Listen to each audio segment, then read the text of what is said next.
경기, 인천 이슈를 깊이 있게 전해드리는 한 뼘 더 시간입니다. 인천 부평 미군기지 캠프마켓에 있는 1780호 건물, 조병창 병원 건물을 놓고 시민사회가 둘로 나뉘었습니다. 건물에 담긴 역사를 보존해야 한다는 시민단체와 토양 오염 정화 작업 등 안전이 먼저라며 철거를 요구하는 지역민들이 입장차를 좁히지 못하고 있습니다. 먼저 유은총 기자의 보도입니다. 대규모 공장단지의 모습이 담긴 흑백 사진입니다. 사진 속 장소는 일제강점기 당시 중국과 우리나라에서 증발한 금속을 전쟁 무기로 제조했던 인천 부평 조병창. 이곳에서 만든 포탄과 총알은 태평양 전쟁과 중일 전쟁에서 사용됐습니다.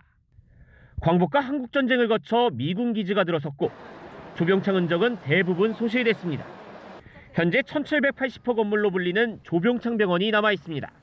어린 학생들, 초등학교, 중학생들을 들여다 노동을 시킵니다. 그 와중에 학생들이나 노무자들이 많이 다칩니다. 그런 것을 치료하던 데가 조병창 병원입니다. 일제의 강제동원 흔적이 남아있는 장소라는 겁니다. 이 건물 철거 여부를 놓고 갈등이 첨예해지고 있습니다. 건물은 2019년 반환 결정된 미군기지 캠프마켓 B구역에 위치했는데 현재 토양오염 정화 작업이 한창입니다.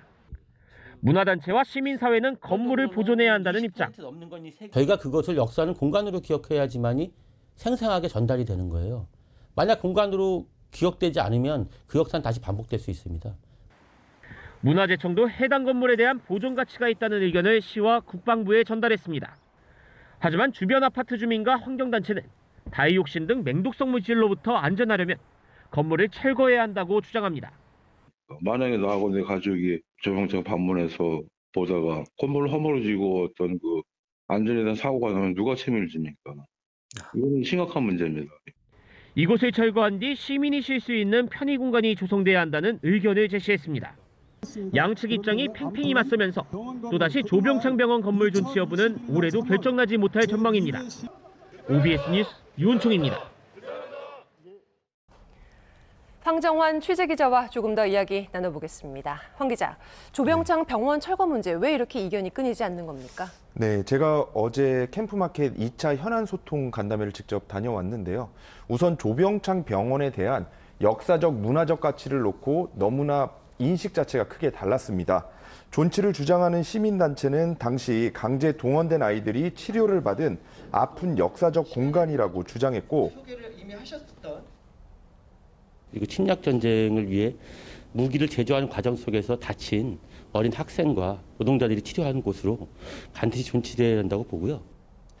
반면 다른 시민단체는 역사적 가치보다 아이들이 뛰어놀 수 있는 공간이므로 무엇보다 시민 안전이 우선이라고 강조했습니다.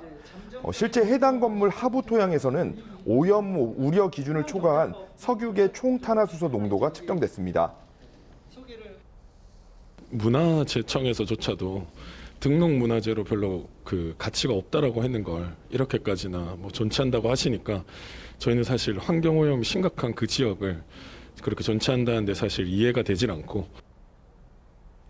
네, 이렇게 차이가 크게 느껴집니다. 그리고 또 다른 쟁점이 되고 있는 토양 오염 정화 부분은 좀 어떻게 진행이 되고 있습니까? 네, 전문가들은 이 건물을 보존한 채 오염된 토양을 완전히 빼내서 정화하는 굴착 정화 방식을 이용하면 완전 정화가 가능하다는 답변을 내놨습니다. 문제는 비용과 시간인데요. 비용 자체는 지금 40억 원이 넘게 들어갈 것으로 추정되고 시간도 한 2, 3년 정도 소요될 것으로 전망됩니다. 조병창이 있는 캠프마켓 B구역은 토양환경보전법에 따라 2023년 말까지 정화를 마쳐야 합니다. 위해성 평가 대상으로 선정되면 이 방법이 적용 가능할 수 있지만 뜻이 아직 모여지지 않아 쉽지 않고 비용 문제는 더욱 안개 속입니다. 네, 이렇게 조병창 병원을 놓고 답보 상태에 이어지고 있습니다. 인천시 과연 어떤 입장인지 궁금합니다. 네, 인천시는 계속해서 이제 철거는 조금 불가피하다는 입장입니다. 오염되지 않은 건물에 대해서는 역사적 가치를 고려해서 일부 보존을 하겠다는 입장으로 가닥을 잡고 있습니다. 철거를 해야 한다는 국방부 입장과 문화재 지정은 할 수 없지만 역사적 의미를 고려해 최대한 보존해야 한다는 문화재청의 입장을 어느 정도 반영한 건데요. 직접 인천시 얘기 들어보시겠습니다. 도면 작업 그리고 영상 촬영 내지는 사진 촬영 등을 통해서 이 아카이브라고 하는 진행 사업을 통해서 최대한 남겨줄 수 있고 현실적인 보존 대안 방법을 강구해서 시행 중에 있습니다. 네, 인천시는 이제 2번 정도 소통 간담회를 진행하고 이 철거 여부에 대해서 최종 결정할 예정입니다. 네, 그렇다면 황 기자, 이 문제를 좀 해결하는 데 도움이 될 만한 해외 사례 혹시 있을까요? 네, 아무래도 영국의 도시재생 사업을 조금 참고해 보면 도움이 될 것 같습니다. 영국은 아무래도 이제 산업화 시대를 겪으면서 가장 먼저 시행착오를 겪었던 나라인데요. 영국은 파트너십 주도로 도시재생 사업을 운영하고 있습니다. 공공과 민간, 시민사회 등이 파트너십을 구성하면 이들에게 명확한 권한과 책임이 주어지는 건데요. 긴 호흡을 갖고 사회적 합의를 거쳐 원칙을 세워 사업을 진행하고 있습니다. 그래도 인천시도 조금씩 이러한 움직임이 감지되고 있는데요. 시는 인천 시민이 만드는 캠프마켓 수기경청회를 개최하고 마스터 플랜 수립에 시민들의 의견을 적극 반영할 계획입니다. 네, 무엇보다 이제 시민들이 좀 납득할 수 있는 해법 필요해 보입니다. 황정환 기자 함께했습니다. 고맙습니다. 네, 감사합니다.